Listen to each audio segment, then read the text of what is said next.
Dagdagan pang big star sa telefantasyang Encantadia. Kabilang sa mga dapat abangan, ang paglipad ng karakter ni pambansang Bay Alden Richards. Yan ang chika ni Lars Santiago.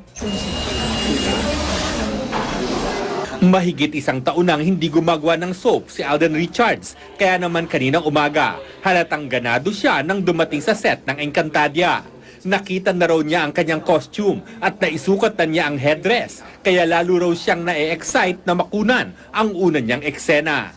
Dream ko po kasi na mapasama sa biggest telefantasia of the year. And way back when it aired, 2005,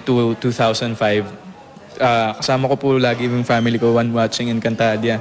And also Mulawin din po as well. Busog na busog ang Encantadia sa dami ng malalaking bituin na kasama sa cast. Ngayong linggong ito ay mapapanood na sa telefantasia si Andre Paras at ang gumanap na The Mountain sa Game of Thrones na si Conan Stevens.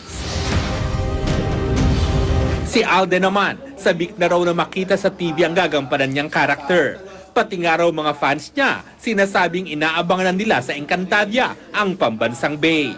Very excited din po sila kasi parang for a change naman, subukan naman natin mag-fantasy.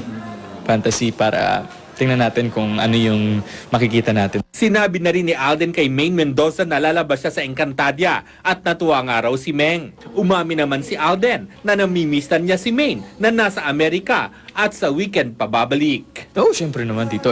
Parang nakasanayan na po kasi na everyday kasama, everyday nakikita. Lars Santiago, updated sa Showbiz Happenings.